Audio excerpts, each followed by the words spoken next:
ओ,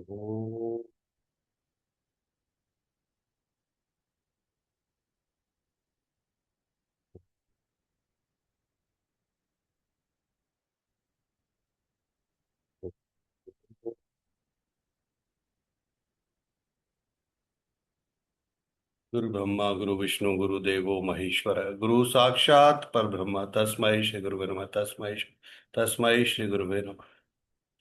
श्री शिव महापुराण रुद्र संहिता। श्री शिव के द्वारा गोलोक धाम में श्री विष्णु का गोपेश के पद पर अभिषेक तथा उनके प्रति प्रणाम का प्रसंग सुनाकर श्री राम का सती के मन का संदेह दूर करना, सती का शिव के साथ मानसिक त्याग। श्री राम बोले, देवी, प्राचीन काल में एक समय परम सृष्टा भगवान शंभु ने अपने परात्पर धाम में विश्वकर्मा को बुलाकर उनके द्वारा अपनी गौशाला में एक रमणीय भवन बनवाया जो बहुत ही विस्तृत था। उसमें एक श्रेष्ठ सिंहासन का भी निर्माण कराया। उस सिंहासन पर भगवान शंकर ने विश्वकर्मा द्वारा एक छत्र बनवाया जो बहुत ही दिव्य, सदा के लिए अद्भुत और परम उत्तम था। तत्पश्चात उन्होंने सब ओर से इंद्र आदि देवगणों, सिद्धों, गंधर्वों, नागादिकों तथा संपूर्ण उपदेवों को भी शीघ्र वहां बुलवाया। समस्त वेदों और आगमों को, पुत्रों सहित ब्रह्मा जी को, मुनियों को तथा अप्सराओं सहित समस्त देवियों को, जो नाना प्रकार की वस्तुओं से संपन्न थी, आमंत्रित किया। इनके सिवा देवताओं, ऋषियों, सिद्धों और नागों की 16-16 कन्याओं को भी बुलवाया, जिनके हाथों में मांगलिक वस्तुएं थी। मुने वीणा, मृदंग आदि नाना प्रकार के वाद्यों को बजवाकर सुंदर गीतों द्वारा महान उत्सव रचाया। संपूर्ण औषधियों के साथ राज्याभिषेक के योग्य द्रव्य एकत्रित किए गए। प्रत्यक्ष तीर्थों के जलों से भरे हुए 5 कलश भी मंगवाए गए। इनके सिवा और भी बहुत सी दिव्य सामग्रियों को भगवान शंकर ने अपने पार्षदों द्वारा मंगवाया और वहां उच्च स्वर से वेद मंत्रों का घोष करवाया। देवी, भगवान विष्णु की पूर्ण भक्ति से महेश्वर देव सदा प्रसन्न रहते थे। इसलिए उन्होंने प्रीति युक्त हृदय से श्री हरि को वैकुंठ से बुलवाया और शुभ मुहूर्त में श्री हरि को श्रेष्ठ सिंहासन पर बिठाकर महादेव जी ने स्वयं ही प्रेम पूर्वक उन्हें सब प्रकार के आभूषणों से भूषित किया।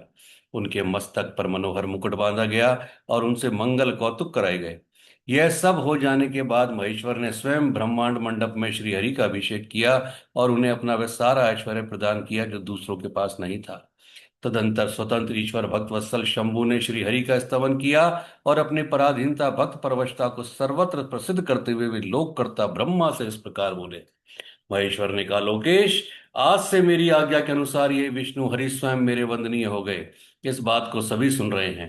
तात, तुम संपूर्ण देवता आदि के साथ इन श्री हरि को प्रणाम करो और ये वेद मेरी आज्ञा से मेरी तरह इन श्री हरि का वर्णन करें। श्री रामचंद्र जी कहते हैं, देवी, भगवान विष्णु की शिव भक्ति देखकर प्रसन्नचित हुए वरदायक भक्त वत्सल रुद्रदेव ने उपयुक्त बात कहकर स्वयं ही श्री गरुड़ध्वज को प्रणाम किया। तदंतर ब्रह्मा आदि देवताओं, मुनियों और सिद्ध आदि ने भी उस समय श्री हरि की वंदना की। इसके बाद अत्यंत प्रसन्न हुए भक्त वत्सल महेश्वर ने देवताओं के समक्ष श्री हरि को बड़े बड़े वर प्रदान किए। महेश बोले, हरे, तुम मेरी आज्ञा से संपूर्ण लोकों के कर्ता, पालक और संगारक हो। धर्म, अर्थ और काम के दाता तथा दुर्नीति अथवा न्याय करने वाले दुष्टों को दंड देने वाले हो। महान बल पराक्रम से संपन्न जगत पूज्य जगदीश्वर बने रहो। सम्रागण में तुम कहीं भी जीते नहीं जा सकोगे, मुझसे भी तुम कभी पराजित नहीं होगे। तुम मुझसे मेरी दी हुई 3 प्रकार की शक्तियां ग्रहण करो। एक तो इच्छा आदि की सिद्धि, दूसरी नाना प्रकार की लीलाओं को प्रकट करने की शक्ति और तीसरी तीनों लोकों में नित्य स्वतंत्रता। हरे, जो तुमसे द्वेष करने वाले में निश्चय ही मेरे द्वारा प्रथन पूर्वक दंडनीय होंगे। विष्णु, मैं तुम्हारे भक्तों को उत्तम मोक्ष प्रदान करूंगा। तुम इस माया को भी ग्रहण करो, जिसका निवारण करना देवता आदि के लिए भी कठिन है तथा जिससे मोहित होने पर यह विश्व जड़ रूप हो जाएगा। हरे, तुम मेरी बाईं भुजाओं और विधाता दाहिनी भुजा है। तुम इन विधाता के भी उत्पादक और पालक होगे। मेरा हृदय रूप जो रुद्र है वही मैं हूं, इसमें संशय नहीं है। वह रुद्र तुम्हारा और ब्रह्मा आदि देवताओं का भी निश्चय ही पूज्य है। तुम यहाँ रहकर विशेष रूप से संपूर्ण जगत का पालन करो। नाना प्रकार की लीलाएं करने वाले विभिन्न अवतारों द्वारा सदा सबकी रक्षा करते रहो। मेरे चिन्मय धाम में तुम्हारा जो यह परम वैभवशाली और अत्यंत उज्जवल स्थान है, वे गोलोक नाम से विख्यात होगा। अरे, भूतल पर जो तुम्हारे अवतार होंगे वे सबकी रक्षा को मेरे भक्त होंगे। मैं उनका अवश्य दर्शन करूंगा, वे मेरे वर से सदा प्रसन्न रहेंगे। श्री रामचंद्र जी कहते हैं कि देवी, इस प्रकार श्री हरि को अपना अखंड ऐश्वर्य सौंप कर उमा वल्लभ भगवान हर स्वयं कैलाश पर्वत पर रहते हुए अपने पार्षदों के साथ स्वच्छंद क्रीड़ा करते हैं। तभी से भगवान लक्ष्मीपति वहां गोप वेश धारण करके आए और गोप, गोपी तथा गौओं के अधिपति होकर बड़ी प्रसन्नता के साथ रहने लगे। वे श्री विष्णु प्रसन्नचित हो समस्त जगत की रक्षा करने लगे। वे शिव की आज्ञा से नाना प्रकार के अवतार ग्रहण करके जगत का पालन करते हैं। इस समय वे ही श्री हरि भगवान शंकर की आज्ञा से चार भाइयों के रूप में अवतीर्ण हुए हैं। उन चार भाइयों में सबसे बड़ा मैं राम हूँ, दूसरे भरत है, तीसरे लक्ष्मण और चौथे भाई शत्रुघ्न है। देवी, मैं पिता की आज्ञा से सीता और लक्ष्मण के साथ वन में आया था। यहाँ किसी निशाचर ने मेरी पत्नी सीता को हर लिया और मैं विरही होकर भाई के साथ इस वन में अपनी प्रिया का अन्वेषण करता हूँ। जब आपका दर्शन प्राप्त हो गया, तब सर्वथा मेरा कुशल मंगल ही होगा। माँ सती, आपकी कृपा से ऐसा होने में कोई संदेह नहीं है। देवी, निश्चय ही आपकी ओर से मुझे सीता की प्राप्ति विषयक वर प्राप्त होगा। आपके अनुग्रह से उस दुख देने वाले पापी राक्षस को मारकर मैं सीता को अवश्य प्राप्त करूंगा। आज मेरा महान सौभाग्य है जो आप दोनों ने मुझ पर कृपा की। जिस पर आप दोनों दयालु हो जाएं वह पुरुष धन्य और श्रेष्ठ है। इस प्रकार बहुत सी बातें कहकर कल्याणमयी सती देवी को प्रणाम करके रघुकुल शिरोमणि श्री राम उनकी आज्ञा से उस वन में विचरने लगे। पवित्र हृदय वाले श्री राम की यह बात सुनकर सती मन ही मन शिव भक्ति प्राण रघुनाथ जी की प्रशंसा करती हुई बहुत प्रसन्न हुई। पर अपने कर्म को याद करके उनके मन में बड़ा शोक हुआ। उनकी अंग कांति फीकी पड़ गई। वे उदास होकर शिव जी के पास लौटे। मार्ग में जाती हुई देवी सती बारंबार चिंता करने लगी कि मैंने भगवान शिव की बात नहीं मानी और श्री राम के प्रति कुत्सित बुद्धि कर ली। अब शंकर जी के पास जाकर उन्हें क्या उत्तर दूंगी। इस प्रकार बारंबार विचार करके उन्हें उस समय बड़ा पश्चाताप हुआ। शिव के समीप जाकर सती ने उन्हें मनी मन प्रणाम किया। उनके मुख पर विषाद छा रहा था। वे शोक से व्याकुल और निस्तेज हो गई थी। सती को दुखी देख भगवान हर ने उनका कुशल समाचार पूछा और प्रेम पूर्वक कहा, तुमने किस प्रकार परीक्षा ली। उनकी ये बात सुनकर सती मस्तक झुकाए उनके पास खड़ी हो गई। उनका मन शोक और विषाद में डूबा हुआ था। भगवान महेश्वर ने ध्यान लगाकर सती का सारा चरित्र जान लिया और उन्हें मन से त्याग दिया। वेद धर्म का प्रतिपालन करने वाले परमेश्वर शिव ने अपनी पहले की हुई प्रतिज्ञा को नष्ट नहीं होने दिया। सती का मन से त्याग करके वे अपने निवास भूत कैलाश पर्वत पर चले गए। मार्ग में महेश्वर और सती को सुनाते हुए आकाशवाणी बोली, परमेश्वर तुम धन्य हो और तुम्हारी प्रतिज्ञा भी धन्य है। तीनों लोकों में तुम्हारे जैसा महायोगी और महाप्रभु दूसरा कोई नहीं है। वह आकाशवाणी सुनकर देवी सती की कांति फीकी पड़ गई। उन्होंने भगवान शिव से पूछा, नाथ, मेरे परमेश्वर, आपने कौन सी प्रतिज्ञा की है, बताइए। सती के इस प्रकार पूछने पर भी उनका हित चाहने वाले प्रभु ने पहले अपने विवाह के विषय में भगवान विष्णु के सामने जो प्रतिज्ञा की थी उसे नहीं बताया। उन्हें उस समय सती ने अपने प्राण वल्लभ पति भगवान शिव का ध्यान करके उस समस्त कारण को जान लिया जिससे उनके प्रीतम ने उन्हें त्याग दिया था। शंभु ने मेरा त्याग कर दिया, इस बात को जानकर दक्ष कन्या सती शीघ्र ही अत्यंत शोक में डूब गई और अब बारंबार सिसकने लगी। सती के मनोभाव को जानकर शिव ने उनके लिए जो प्रतिज्ञा की थी उसे गुप्त ही रखा और वे दूसरी दूसरी बहुत सी कथाएं कहने लगे। नाना प्रकार की कथाएं कहते हुए वे सती के साथ कैलाश पर जा पहुंचे और श्रेष्ठ आसन पर स्थित हो चित्तवृत्तियों के निरोध पूर्वक समाधि लगा अपने स्वरूप का ध्यान करने लगे। सती मन में अत्यंत विषाद ले अपने उस धाम में रहने लगी। मुने, शिवा और शिव के उस चरित्र को कोई नहीं जानता था। महामुने, स्वेच्छा से शरीर धारण करके लोक लीला का अनुसरण करने वाले उन दोनों प्रभुओं का इस प्रकार वहां रहते हुए दीर्घ काल व्यतीत हो गया। तत्पश्चात उत्तम लीला करने वाले महादेव जी ने ध्यान तोड़ा। यह जानकर जगदम्बा सती वहां आई और उन्होंने व्यथित हृदय से शिव के चरणों में प्रणाम किया। उदार चेता शंभु ने अपने सामने बैठने के लिए आसन दिया और बड़े प्रेम से बहुत सी मनोरम कथाएं कही। उन्होंने वैसे ही लीला करके सती के शोक को तत्काल दूर कर दिया। वे पूर्वत सुखी हो गई। फिर भी शिव ने अपनी प्रतिज्ञा को नहीं छोड़ा। तात, परमेश्वर शिव के विषय में यह कोई आश्चर्य की बात नहीं समझनी चाहिए। मुने, मुनि लोग शिव और शिव की ऐसी ही कथा कहते हैं। कुछ मनुष्य उन दोनों में वियोग मानते हैं, परंतु उनमें वियोग कैसे संभव है। शिव और शिव के चरित्र को वास्तविक रूप से कौन जानता है। वे दोनों सदा अपनी इच्छा से खेलते और भांति भांति की लीलाएं करते हैं। सती और शिव वाणी और अर्थ की भांति एक दूसरे से नित्य संयुक्त है। उन दोनों में वियोग होना असंभव है। उनकी इच्छा से ही उनमें लीला वियोग हो सकता है। प्रयाग में समस्त महात्मा मुनियों द्वारा किए गए यज्ञ में दक्ष का भगवान शिव को तिरस्कार पूर्वक शाप देना तथा नंदी द्वारा ब्राह्मण कुल को शाप प्रदान करना, भगवान शिव का नंदी को शांत करना। ब्रह्मा जी कहते हैं, नारद, पूर्व काल में समस्त महात्मा मुनि प्रयाग में एकत्रित हुए थे। वहां सम्मिलित हुए उन सब महात्माओं का विधि विधान से एक बहुत बड़ा यज्ञ हुआ। उस यज्ञ में सनकादिक सिद्धगण, देवर्षि, प्रजापति, देवता तथा ब्रह्म का साक्षात करने वाले ज्ञानी भी पधारे थे। मैं भी मूर्तिमान, महातेजस्वी, निगमों और आगमों से युक्त हो सपरिवार वहां गया था। अनेक प्रकार के उत्सवों के साथ वहां उनका विचित्र समाज जुटा था।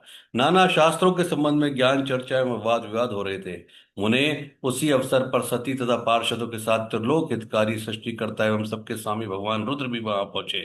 भगवान शिव को आया देख संपूर्ण देवताओं, सिद्धों, मुनियों ने और मैंने भी भक्ति भाव से उन्हें प्रणाम किया और उनकी स्तुति की। फिर शिव की आज्ञा पाकर सब लोग प्रसन्नता पूर्वक इस यथा स्थान बैठ गए। भगवान का दर्शन पाकर सब लोग संतुष्ट थे और अपने सौभाग्य की सराहना करते थे। इसी बीच में प्रजापतियों के भी पति प्रभु दक्ष, जो बड़े तेजस्वी थे, अकस्मात घूमते हुए प्रसन्नता पूर्वक वहां आए। वे मुझे प्रणाम करके मेरी आज्ञा ले वहां बैठे। दक्ष इन दिनों समस्त ब्रह्मांड के अधिपति बनाए गए थे, अतः सबके द्वारा सम्मानीय थे। परंतु अपने इस गौरवपूर्ण पद को लेकर उनके मन में बड़ा अहंकार था, क्योंकि वे तत्व ज्ञान से शून्य थे। उस समय समस्त देवर्षियों ने नतमस्तक हो स्तुति और प्रणाम के द्वारा दोनों हाथ जोड़कर उत्तम तेजस्वी दक्ष का आदर सत्कार किया। परंतु जो नाना प्रकार के लीला विहार करने वाले, सबके स्वामी, उत्कृष्ट लीलाकारी स्वतंत्र परमेश्वर है, उन महेश्वर ने उस समय दक्ष को मस्तक नहीं झुकाया। वे अपने आसन पर बैठे ही रह गए। खड़े होकर दक्ष का स्वागत नहीं किया। महादेव जी को वहां मस्तक झुकाते ना देख मेरे पुत्र प्रजापति दक्ष मनि मन अप्रसन्न हो गए। उन्हें रुद्र पर सहसा क्रोध आया। वे ज्ञान शून्य तथा महान अहंकारी होने के कारण महाप्रभु रुद्र को क्रूर दृष्टि से देखकर सबको सुनाते हुए उस स्वर से कहने लगे। दक्ष ने कहा, ये सब देवता, असुर, श्रेष्ठ, ब्राह्मण तथा ऋषि मुझे विशेष रूप से मस्तक झुकाते हैं, परंतु वह जो प्रेतों और पिशाचों से घिरा हुआ महामनस्वी बनकर बैठा है, वह दुष्ट मनुष्य के समान क्यों मुझे प्रणाम नहीं करता।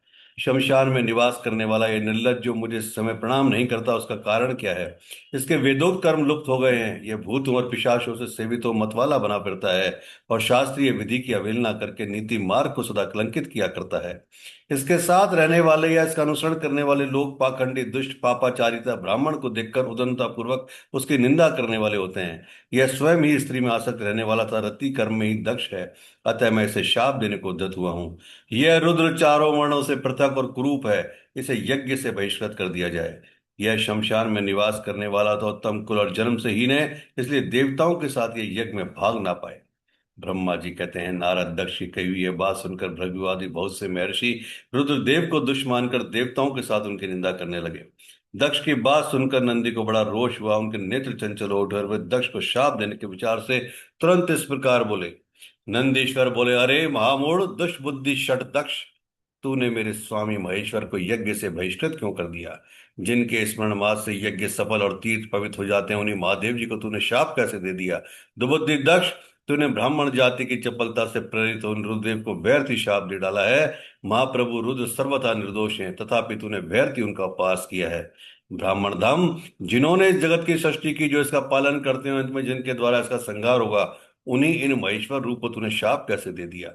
नंदी के इस प्रकार फटकारने पर प्रजापति दक्ष रोष से आग बबूला हो गए और उन्हें शाप देते हुए बोले कि अरे रुद्रगणों, तुम सब लोग वेद से बहिष्कृत हो जाओ, वैदिक मार्ग से भ्रष्ट तथा महर्षियों द्वारा परित्यक्त हो पाखंड वाद में लग जाओ और शिष्टाचार से दूर रहो। सिर पर जटा और शरीर में भस्म एवं हड्डियों के आभूषण धारण करके मद्यपान में आसक्त रहो। जब दक्ष ने शिव के पार्षदों को इस प्रकार शाप दे दिया, तब उस शाप को सुनकर शिव के प्रिय भक्त नंदी अत्यंत रोष के वशीभूत हो गए। शिलाद पुत्र नंदी भगवान शिव के प्रिय पार्षद और तेजस्वी हैं। वे गर्व से भरे हुए महादुष्ट दक्ष को तत्काल इस प्रकार उत्तर देने लगे। नंदीश्वर बोले, अरे शठ दुबुद्धि दक्ष, तूने शिव के तत्व का बिल्कुल ज्ञान नहीं है, अतः तूने शिव के पार्षदों को व्यर्थ ही शाप दिया है।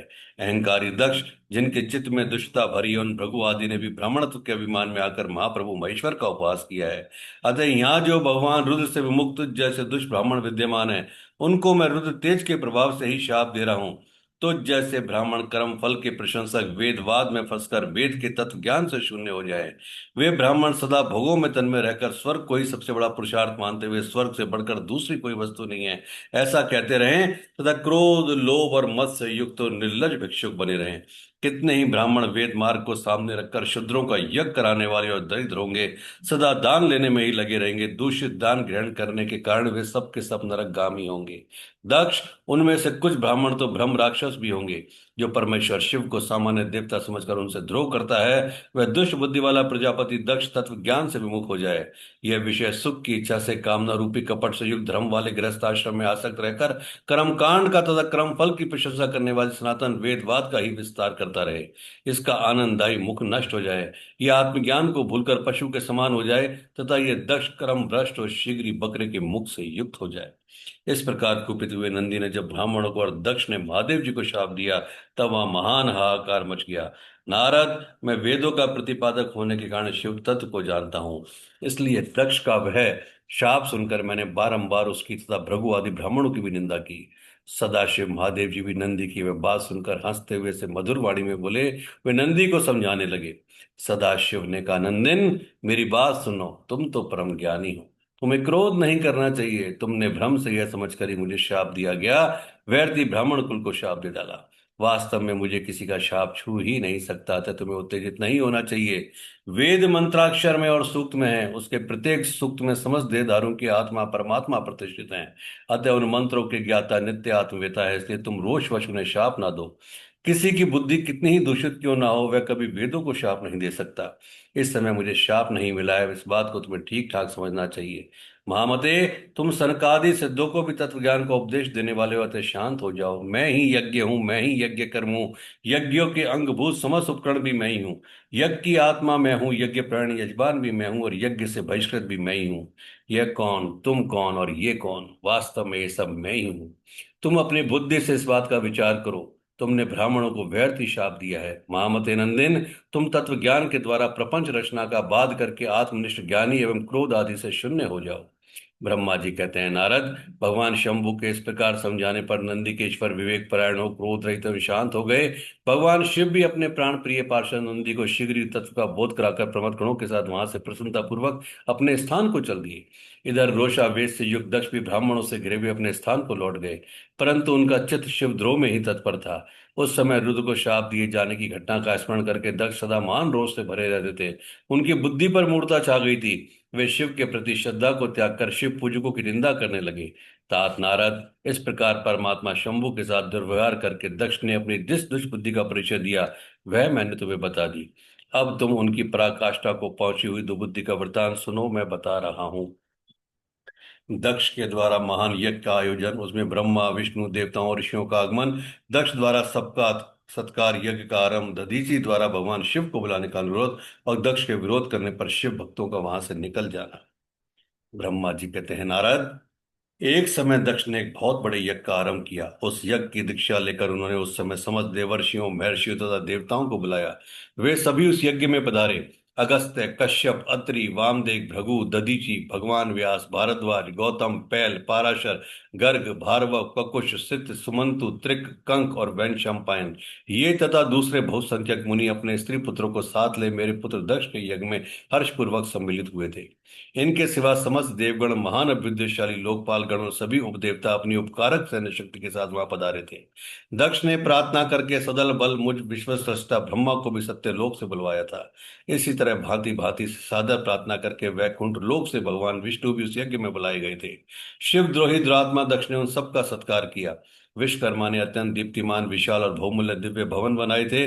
दक्ष ने वे ही भवन समस्त समागत अतिथियों को ठहरने के लिए दिए। सभी लोग सम्मानित हो उन संपूर्ण भवनों में यथा योग्य स्थान पाकर ठहरे हुए थे। दक्ष का वह महायज्ञ उस समय कनखल नामक तीर्थ में हो रहा था। उसमें दक्ष ने भृगु आदि तपोधनों को ऋत्विज बनाया। संपूर्ण मर्दगणों के साथ स्वयं भगवान विष्णु उसके अधिष्ठाता थे। मैं वेद त्रयी की विधि को दिखाने वे या बताने वाला ब्रह्मा बना था। इसी तरह संपूर्ण दिक्पाल अपने आयुध और परिवार के साथ द्वारपाल एवं रक्षक बने थे और सदा कौतूहल पैदा करते थे। स्वयं यज्ञ सुंदर रूप धारण करके दक्ष के उस यज्ञ मंडल में उपस्थित था। महामुनियों में शेष सभी महर्षि स्वयं वेदों के धारण करने वाले हुए थे। अग्नि ने भी उस यज्ञ महोत्सव में शीघ्र अविष्य ग्रहण करने के लिए अपने सहस्त्र रूप प्रकट किए थे। वहां 88,000 ऋत्विज एक साथ हवन करते थे। 64,000 देवर्षि उद्गाता थे। अर्धवीयु एवं होता भी उतने ही थे। नारद आदि देवर्षि और सप्तऋषि पृथक पृथक गाथा गान कर रहे थे। दक्ष ने अपने उस महायज्ञ में गंधर्वों, विद्याधरों, सिद्धों, 12 आदित्यों, उनके गणों, यज्ञों तथा नागलोक में विचरने वाले समस्त नागों का बहुत बड़ी संख्या में वर्णन किया। ब्रह्मर्षि, राजर्षि और देवर्षियों के समुदाय तथा बहुसंख्यक नरेश भी उसमें आमंत्रित थे, जो अपने मित्रों, मंत्रियों तथा सेनाओं के साथ आए थे। यजमान दक्ष ने उस यज्ञ में वसु आदि समस्त गण देवताओं का वर्णन किया। कौतुक और मंगलाचार करके जब दक्ष ने यज्ञ की दीक्षा ली तथा जब उनके लिए बारंबार स्वस्ति वाचन किया जाने लगा, तब वे अपनी पत्नी के साथ बड़ी शोभा पाने लगे। इतना सब करने पर भी दुरात्मा दक्ष ने उस यज्ञ में भगवान शंभु को नहीं आमंत्रित किया। उनकी दृष्टि में कपालधारी होने के कारण वे निश्चय ही यज्ञ में भाग पाने योग्य नहीं थे। सती प्रजापति दक्ष की प्रिय पुत्री थी, तो भी कपाली की पत्नी होने के कारण दोष दक्ष ने उन्हें अपने यज्ञ में नहीं बुलाया। इस प्रकार जब दक्ष का वह यज्ञ महोत्सव आरंभ हुआ और यज्ञ मंडप में आए हुए सब ऋतु अपने अपने कार्य में संलग्न हुए, उस समय वहां भगवान शंकर को उपस्थित ना देख शिव भक्त दधीचि का चित्त अत्यंत उद्विग्न हो उठा और वह यो बोले। दधीचि ने कहा, मुख्य मुख्य देवताओं तथा महर्षियों, आप सब लोग प्रशंसा पूर्वक मेरी बात सुने। इस यज्ञ महोत्सव में भगवान शंकर नहीं आए हैं, इसका क्या कारण है? यद्यपि ये देवेश्वर, बड़े बड़े मुनि और लोकपाल यहाँ पधारे हैं, तथापि उन महात्मा पिनाक पाणी शंकर की बिना यह यज्ञ की शोभा नहीं पा रहा है। बड़े बड़े विद्वान कहते हैं कि मंगल में भगवान शिव की कृपा दृष्टि से ही समस्त मंगल कार्य संपन्न होते हैं। जिनका ऐसा प्रभाव है, पुराण पुरुष वृषध्वज परमेश्वर श्री नीलकंठ यहाँ क्यों नहीं दिखाई दे रहे?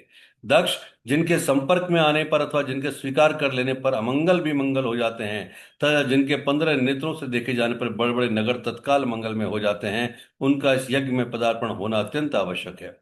इसलिए तुम्हें स्वयं ही परमेश्वर शिव को या शीघ्र बुलाना चाहिए, अथवा ब्रह्मा, प्रभावशाली भगवान विष्णु, देवराज इंद्र, लोकपाल गणों, ब्राह्मण और सिद्धों की सहायता से सर्वदा प्रतन करके समय यज्ञ की पूर्ति के लिए तुम्हें भगवान शंकर को यहाँ लाना चाहिए।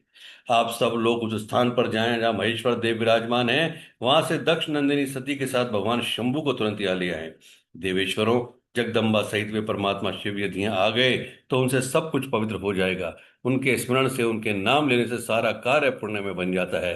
अतः पूर्ण प्रयत्न करके भगवान वृषध्वज को यहाँ ले आना चाहिए। भगवान शंकर के यहाँ पदार्पण करते ही यह यज्ञ पवित्र हो जाएगा, अन्यथा यह पूरा नहीं हो सकेगा, यह मैं सत्य कहता हूँ।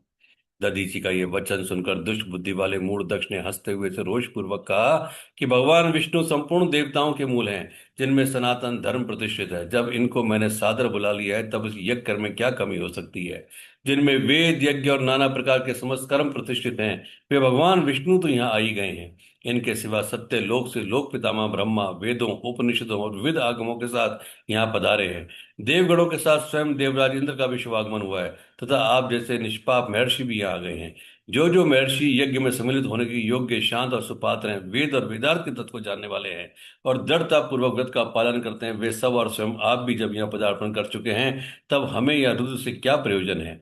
विप्रवर, मैंने ब्रह्मा जी के कहने से ही अपने कन्या रुद्र को ब्याह दी थी। वैसे मैं जानता हूँ हर कुलीन नहीं है। उनके ना माता है ना पिता, वे भूतों, प्रेतों और पिशाचों के स्वामी हैं, अकेले रहते हैं। उनका अतिक्रमण करना दूसरों के लिए अत्यंत कठिन है। वे आत्म प्रशंसक, मूढ़, जड़, मौनी और ईर्ष्यालु हैं, इस यज्ञ कर्म में बुलाए जाने योग्य नहीं है, इसलिए मैंने उनको यहाँ नहीं बुलाया है। अतः दधीचि जी, आपको फिर कभी ऐसी बात नहीं कहनी चाहिए। मेरी प्रार्थना है आप सब लोग मिलकर मेरे इस महान यज्ञ को सफल बनावें। दक्ष की यह बात सुनकर दधीचि ने समस्त देवताओं और मुनियों को सुनते हुए सार गर्भित बात कही। दधीचि बोले, दक्ष, उन भगवान शिव के बिना यह महान यज्ञ अयज्ञ हो गया। अब यह यज्ञ कहलाने योग्य ही नहीं रह गया, विशेष से इस यज्ञ में तुम्हारा विनाश हो जाएगा। ऐसा कहकर दधीचि दक्ष की यज्ञशाला से अकेले ही निकल पड़े और तुरंत अपने आश्रम को चल दिए। तदंतर जो मुख्य मुख्य शिव भक्त शिव के मत का अनुसरण करने वाले थे, वे भी दक्ष को वैसा ही शाप देकर तुरंत वहां से निकले और अपने अपने आश्रमों को चले गए। मुनिवर दधीचि तथा दूसरे ऋषियों के से मंडल से निकल जाने पर दुष्ट बुद्धि शिवद्रोही दक्ष ने उन मुनियों का उपहास करते हुए कहा। दक्ष बोले, जिन्हें शिव ही प्रिय है, वे नाम मात्र के ब्राह्मण दधीचि चले गए। उन्हीं के समान जो दूसरे थे, वे भी मेरी यज्ञशाला से निकल गए। यह बड़ी शुभ बात हुई। मुझे सदा यही अभिष्ट है। देवेश, देवताओं और मुनियों में सत्य कहता हूँ, जिनके चित्त की विचार शक्ति नष्ट हो गई है, जो मंद बुद्धि और मिथ्यावाद में लगे हुए हैं, ऐसे वेद बहिष्कृत दुराचारी लोगों को यज्ञ कर्म में त्याग देना चाहिए। विष्णु आदि आप सब देवता, ब्राह्मण, वेदवादियां थे, मेरे इस यज्ञ को शीघ्र ही सफल बनावें। ब्रह्मा जी कहते हैं, दक्ष की यह बात सुनकर शिव की माया से मोहित हुए समस्त देवर्षि उस यज्ञ में देवताओं का पूजन और हवन करने लगे। मुनीश्वर नारद, उस प्रकार उस यज्ञ को जो शाप मिला उसका वर्णन किया गया। अब यज्ञ के विध्वंस की घटना को बताया जाता है, आदर पूर्वक सुनो। दक्ष यज्ञ का समाचार पा सती का शिव से वहां चलने के लिए अनुरोध। दक्ष के शिवद्रोह को जानकर भगवान शिव की आज्ञा से देवी सती का पिता के यज्ञ मंडप की ओर शिव गणों के साथ प्रस्थान। ब्रह्मा जी कहते हैं, नारद, जब देवर्षिगण बड़े उत्साह और हर्ष के साथ दक्ष के यज्ञ में जा रहे थे, उसी समय दक्ष कन्या देवी सती गंधमादन पर्वत पर चंदोवे से युक्त धारागृह में सखियों से घिरी हुई भांति भांति की उत्तम क्रीड़ाएं कर रही थी। प्रसन्नता पूर्वक क्रीड़ा में लगी हुई देवी सती ने उस समय रोहिणी के साथ दक्ष यज्ञ में जाते हुए चंद्रमा को देखा। देखकर वे अपनी हितकारिणी प्राण प्यारी शेष सखी विजया से बोली, मेरी सखियों में शेष प्राण प्रिय विजय, जल्दी जाकर पूछ तो आ, ये चंद्रदेव रोहिणी के साथ कहाँ जा रहे हैं। सती के इस प्रकार आज्ञा देने पर विजया तुरंत उनके पास गई और उसने यथोचित शिष्टाचार के साथ पूछा, चंद्रदेव आप कहाँ जा रहे हैं। विजया का यह प्रश्न सुनकर चंद्रदेव ने अपनी यात्रा का उद्देश्य आदर पूर्वक बताया। दक्ष के यहाँ होने वाले यज्ञोत्सव आदि का सारा वृतांत कहा। यह सब सुनकर विजया बड़ी उतावली के साथ देवी के पास आई और चंद्रमा ने जो कुछ कहा था वह सब उनसे कह सुनाया। उसे सुनकर काली का सती देवी को बड़ा विस्मय हुआ। अपने यहाँ सूचना न मिलने का क्या कारण है, यह बहुत सोचने विचारने पर भी उनकी समझ में नहीं आया। तब उन्होंने पार्श्व से घिरे अपने स्वामी भगवान शिव के पास आकर भगवान शंकर से पूछा। सती बोली, प्रभु, मैंने सुना है कि मेरे पिताजी के यहाँ कोई बहुत बड़ा यज्ञ हो रहा है, उसमें बहुत बड़ा उत्सव होगा, उसमें सब देवर्षि एकत्र हो रहे हैं। देव देवेश्वर पिताजी के उस महान यज्ञ में चलने की रुचि आपको क्यों नहीं हो रही है। इस विषय में जो बात हो वह सब बताइए। महादेव, स्वर्दों का यह धर्म है कि वे अपने स्वर्दों के साथ मिले जुलें। यह मिलन उनके महान प्रेम को बढ़ाने वाला होता है। अतः प्रभु मेरे स्वामी, आप मेरी प्रार्थना मानकर सर्वदा प्रतन करके मेरे साथ पिताजी की यज्ञशाला में आज ही चलिए। सती की यह बात सुनकर भगवान महेश्वर देव, जिनका हृदय दक्ष के वाग बाणों से घायल हो चुका था, मधुर वाणी में बोले, देवी, तुम्हारे पिता दक्ष मेरे विशेष द्रोही हो गए हैं। जो प्रमुख देवता और ऋषि अभिमानी, मूढ़ और ज्ञान शून्य हैं, वे ही सब तुम्हारे पिता की यज्ञ में गए हैं। जो लोग बिना बुलाए दूसरों के घर जाते हैं वे वहां अनादर पाते हैं, जो मृत्यु से ही बढ़कर कष्टदायक है। अतः प्रिय, तुमको और मुझको तो विशेष रूप से दक्ष के यज्ञ में नहीं जाना चाहिए, क्योंकि वहां में बुलाया नहीं गया है। यह सब मैंने सच्ची बात कही है। महात्मा महेश्वर के ऐसा कहने पर सती रोष पूर्वक बोली, शंभो, आप सबके ईश्वर हैं। जिनके जाने से यज्ञ सफल होता है, उन्हीं आपको मेरे दुष्ट पिता ने इस समय आमंत्रित नहीं किया है। प्रभु, उस दुरात्मा का अभिप्राय क्या है, वह सब मैं जानना चाहती हूँ। साथ ही वहां आई हुए संपूर्ण दुरात्मा देवर्षियों के मनोभाव का भी मैं पता लगाना चाहती हूँ। अतः प्रभु, मैं आज ही पिता के यज्ञ में जाती हूँ। नाथ महेश्वर, आप मुझे वहां जाने की आज्ञा दें। देवी सती के ऐसा कहने पर सर्वज्ञ, सर्वद्रष्टा, सृष्टिकर्ता और कल्याण स्वरूप साक्षात भगवान रुद्र उनसे इस प्रकार बोले, शिव ने कहा, उत्तम व्रत का पालन करने वाली देवी, यदि इस प्रकार तुम्हारी रुचि वहां अवश्य जाने के लिए हो गई तो मेरी आज्ञा से तुम शीघ्र अपने पिता के यज्ञ में जाओ। यह नंदी वृषभ सुसज्जित है। तुम एक महारानी के अनुरूप राजो 50 साथ ले सादर इस पर सवार हो, बहुसंख्यक प्रमथ गणों के साथ यात्रा करो। प्रिय, इस विभूषित वृषभ पर आरूढ़ हो। रुद्र के इस प्रकार आदेश देने पर सुंदर आभूषणों से अलंकृत सती देवी सब साधनों से युक्त पिता के घर की ओर चली। परमात्मा शिव ने उन्हें सुंदर वस्त्र, आभूषण तथा परम उज्ज्वल छत्र, चामर आदि महारोज्योचित उपचार दिए। भगवान शिव की आज्ञा से 60,000 रुद्रगण बड़ी प्रसन्नता और महान उत्साह के साथ कौतूल पूर्वक सती के साथ गए। उस समय वहां यज्ञ के लिए यात्रा करते समय सब और महान उत्सव होने लगा। महादेव जी के गणों ने शिव प्रिया सती के लिए बड़ा भारी उत्सव रचाया। वे सभी गण कौतूल पूर्वक कार्य करने लगे तथा सती और शिव के यश को गाने लगे। शिव के प्रिय और महान वीर प्रमथगण प्रसन्नता पूर्वक उछलते कूदते चल रहे थे।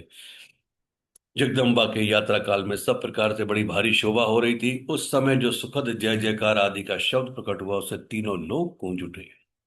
यज्ञशाला में शिव का भाग न देखकर सती के रोषपूर्ण वचन, दक्ष द्वारा शिव की निंदा सुन दक्ष तथा देवताओं को धिक्कार फटकार कर सती द्वारा अपने प्राण त्याग का निश्चय। ब्रह्मा जी कहते हैं, नारद, दक्ष कन्या सती उस स्थान पर गई जहां में महान प्रकाश से युक्त यज्ञ हो रहा था। वहां देवता, असुर और मुनिंद्र आदि के द्वारा कौतूहलपूर्ण कार्य हुए थे। सती ने वहां अपने पिता के भवन को नाना प्रकार की आश्चर्यजनक वस्तुओं से संपन्न, उत्तम प्रभा से परिपूर्ण, मनोहर तथा देवताओं और ऋषियों के समुदाय से भरा हुआ देखा। देवी सती भवन के द्वार पर जाकर खड़ी हुई और अपने वाहन नंदी से उतरकर अकेले ही शीघ्रता पूर्वक यज्ञशाला के भीतर चली गई। सती को आई देख उनकी यशस्विनी माता असकनी, वीरणी ने और भी बहनों ने उनका यथोचित आदर सत्कार किया, परंतु दक्ष ने उन्हें देखकर कुछ भी आदर नहीं किया था। उन्हीं के भय से शिव की माया से मोहित हुए दूसरे लोग भी उनके प्रति आदर का भाव ना दिखा सके। उन्हें सब लोगों के द्वारा तिरस्कार प्राप्त होने से सती देवी को बड़ा विस्मय हुआ। तो भी उन्होंने अपने माता पिता के चरणों में मस्तक झुकाया। उस यज्ञ में सती ने विष्णु आदि देवताओं के भाग देखे, परंतु शंभु का भाग उन्हें कहीं दिखाई नहीं दिया। तब सती सती ने दुष्ट क्रोध प्रकट किया।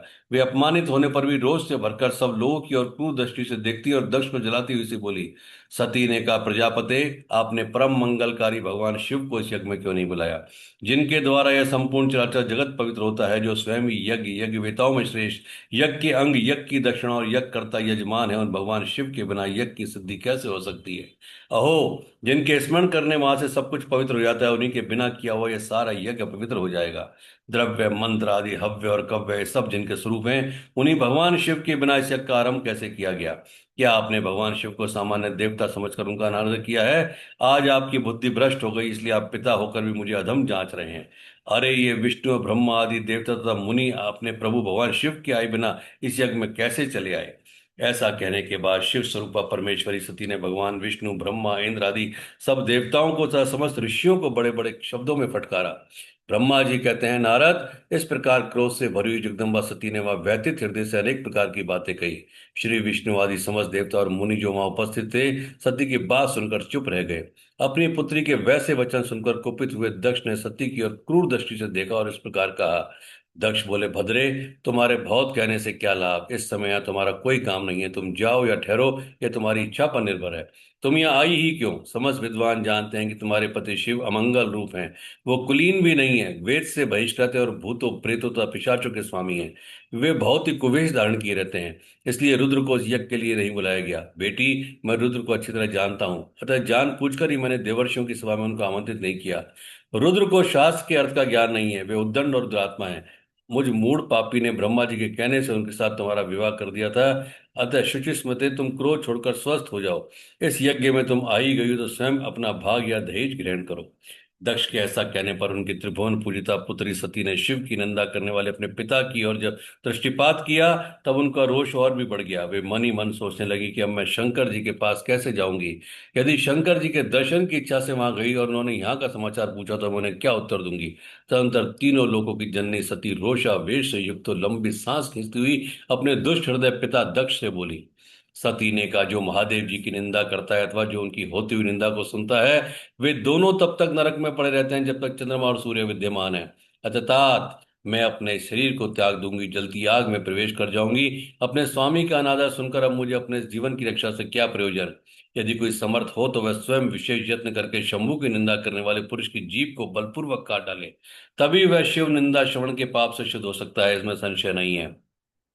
यदि कुछ कर सकने में असमर्थ हो तो बुद्धिमान पुरुष को चाहिए कि वे दोनों कान बंद करके वहां से निकल जाए। इससे वह शुद्ध रहता है, दोष का भागी नहीं होता, ऐसा श्रेष्ठ विद्वान कहते हैं। इस प्रकार धर्म नीति बताने पर सती को अपने आने के कारण बड़ा पश्चाताप हुआ। उन्होंने व्यथित चित्त से भगवान शंकर के वचन का स्मरण किया। फिर सती अत्यंत कुपित हो दक्ष से, उन विष्णु आदि समस्त देवताओं से तथा मुनियों से भी निडर होकर बोली। सती ने कहा, तात, तुम भगवान शंकर के निंदक हो, इसलिए तुम्हें पश्चाताप होगा। यह महान दुख भोगकर अंत में तुम्हें यातना भोगनी पड़ेगी। इस लोक में जिनके लिए ना कोई प्रिय है ना अप्रिय, उन निर्वेश परमात्मा शिव के प्रतिकूल तुम्हारे सिवा दूसरा कौन चल सकता है। जो दुष्ट लोग हैं वे सदा ईर्ष्या पूर्वक यदि महापुरुषों की निंदा करें तो उनके लिए यह कोई आश्चर्य की बात नहीं है। परंतु जो महात्माओं के चरणों की रस से अपने अज्ञानकार को दूर कर चुके हैं, उन्हें महापुरुषों की निंदा शोभा नहीं देती। जिनका शिव, यह दो अक्षरों का नाम कभी बातचीत के प्रसंग से मनुष्य की वाणी द्वारा एक बार भी उच्चारित हो जाए तो वह संपूर्ण पाप राशि को शीघ्र ही नष्ट कर देता है। उन्हीं पवित्र कीर्ति वाले निर्मल शिव से तुम द्वेष करते हो। आश्चर्य है, वास्तव में तुम अशिव अमंगल रूप हो। महापुरुषों के मन रूपी मधुकर ब्रह्मानंद में सरस का पान करने की इच्छा से जिनके सर्वार्थदायक चरण कमलों का निरंतर सेवन किया करते हैं, उन्हीं से तुम मूर्खतापूर्वक द्रोह करते हो। जिन्हें तुम नाम से शिव और काम से अशिव बताते हो, उन्हें क्या तुम्हारे सिवा दूसरे विद्वान नहीं जानते। ब्रह्मा आदि देवता, सनक आदि मुनि तथा अन्य ज्ञानी क्या उनके स्वरूप को नहीं समझते। उदार बुद्धि भगवान शिव जटा फैलाए कपाल धारण किए शमशान में भूतों के साथ प्रसन्नता पूर्वक रहते तथा भस्म एवं नरमुंडों की माला धारण करते हैं। इस बात को जानकर भी जो मुनि और देवता उनके चरणों से गिरे हुए निर्माल्य को बड़े आदर के साथ अपने मस्तक पर चढ़ाते हैं, इसका क्या कारण है। यही कि वे भगवान शिव ही साक्षात परमेश्वर हैं। प्रवृत्ति यज्ञ यागादि और निवृत्ति शम दम आदि दो प्रकार के कर्म बताए गए। मनीषी पुरुषों को उनका विचार करना चाहिए। वेद में विवेचन पूर्वक उनके रागी और विरागी दो प्रकार के अलग अलग अधिकारी बताए गए हैं। परस्पर विरोधी होने के कारण उन दोनों प्रकार के कर्मों का एक साथ एक ही कर्ता के द्वारा आचरण नहीं किया जा सकेगा। भगवान शंकर तो पर ब्रह्म परमात्मा है, उनमें उन दोनों ही प्रकार के कर्मों का प्रवेश नहीं है, उन्हें कोई कर्म प्राप्त नहीं होता, उन्हें किसी भी प्रकार के कर्म करने की आवश्यकता नहीं है। पिताजी, हमारा ऐश्वर्य अव्यक्त है, उसका कोई लक्षण व्यक्त नहीं है। सदा आत्मज्ञानी महापुरुष ही उसका सेवन करते हैं। तुम्हारे पास वह ऐश्वर्य नहीं है। यज्ञशालाओं में रहकर वहां के अन्न से तृप्त होने वाले कर्मठ लोगों को जो भोग प्राप्त होता है, उनसे वह ऐश्वर्य बहुत दूर है। जो महापुरुषों की निंदा करने वाला और दुष्ट है, उसके जन्म को धिक्कार है। विद्वान पुरुष को चाहिए कि उसके संबंध को विशेष रूप से प्रयत्न करके त्याग दे। जिस समय भगवान शिव तुम्हारे साथ मेरा संबंध दिखलाते हुए मुझे दाक्षायणी कहकर पुकारेंगे, उस समय मेरा मन सहसा अत्यंत दुखी हो जाएगा। इसलिए तुम्हारे अंग से उत्पन्न हुए सदा शिव के तुल्य घृणित शरीर को इस समय मैं निश्चय ही त्याग दूंगी, और ऐसा करके सुखी हो जाऊंगी। हे देवताओं और मुनियों, तुम सब लोग मेरी बात सुनो। तुम्हारे हृदय में दुष्टता आ गई है, तुम लोगों का यह कर्म सर्वथा अनुचित है। तुम सब लोग मूढ़ हो, क्योंकि शिव की निंदा और कलह तुम्हें प्रिय है। अतः भगवान हर से तुम्हें इस कुकर्म का निश्चय ही पूरा पूरा दंड मिलेगा। ब्रह्मा जी कहते हैं, नारद, उस यज्ञ में दक्ष तथा देवताओं से ऐसा कहकर सती देवी चुप हो गई और मनी मन अपने प्राण वल्लभ शंभु का स्मरण करने लगी। सती का योगाग्नि से अपने शरीर को भस्म कर देना, दर्शकों का हाहाकार, शिव पार्षदों का प्राण त्याग तथा दक्ष पर आक्रमण, ऋषियों ऋभुओं द्वारा उनका भगाए जाना तथा देवताओं की चिंता। ब्रह्मा जी कहते हैं, नारद, मौन हुई सती देवी अपने पति का सादर स्मरण करके शांतचित्त हो सहसा उत्तर दिशा में भूमि पर बैठ गई। उन्होंने विधि पूर्वक जल का आचमन करके वस्त्र ओढ़ लिया और पवित्र भाव से आंखें मूंदकर पति का चिंतन करती हुई वे योग मार्ग में स्थित हो गई। उन्होंने आसन को स्थिर कर प्राणायाम द्वारा प्राण और अपान को एक रूप करके नाभि चक्र में स्थापित किया। फिर उदान वायु को बलपूर्वक नाभि चक्र से ऊपर उठाकर बुद्धि के साथ हृदय में स्थापित किया। तत्पश्चात शंकर की प्राण वल्लभा अनिंद्रा सती उस हृदय स्थित वायु को कंठ मार्ग से भ्रकुटियों के बीच में ले गईं।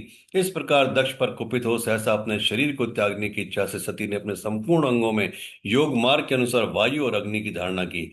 तदनंतर अपने पति के चरणाबिंदों का चिंतन करती हुई सती ने अन्य सब वस्तुओं का ध्यान बुला दिया। उनका चित्त योग मार्ग में स्थित हो गया था, इसलिए वहां उन्हें पति के चरणों के अतिरिक्त और कुछ नहीं दिखाई दिया। मुनिश्रेष्ठ, सती का निष्पाप शरीर तत्काल गिरा और उनकी इच्छा के अनुसार योगाग्नि से जलकर उसी क्षण भस्म हो गया। उस समय वहां आए हुए देवता आदि ने जब ये घटना देखी, तब वे बड़े जोर से हाहाकार करने लगे। उनका वह महान अद्भुत विचित्र में भयंकर हाहाकार आकाश में और पृथ्वी तल पर सब और फैल गया। लोग कह रहे थे, हाय महान देवता, भगवान शंकर की परम प्रेसी सती देवी ने किस दुष्ट के दुर्व्यवहार से कुपित हो अपने प्राण त्याग दिए। अहो ब्रह्मा जी के पुत्र इस दक्ष की बड़ी भारी दुष्टता तो देखो। सारा चराचर जगत जिसकी संतान है, उसी की पुत्री मनस्वनी सती देवी, जो सदा ही मान पाने की योग्य थी, उसके द्वारा ऐसी निरादत हुई कि प्राण से ही हाथ धो बैठी। भगवान वृषध्वज की प्रिया सती सदा सदा सभी सत्पुरुषों के द्वारा निरंतर सम्मान पाने की अधिकारिणी थी।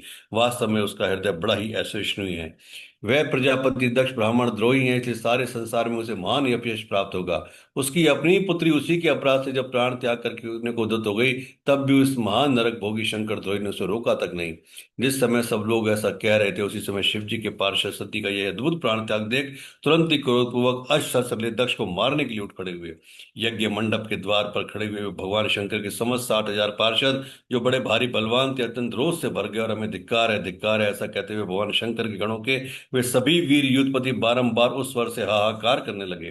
देवर्षि कितने ही पार्षद तो वहां शोक से ऐसे व्याकुल हो गए कि वह अत्यंत तीखे प्राणनाशक शास्त्रों द्वारा अपने ही मस्तक और मुख आदि अंगों पर आघात करने लगे।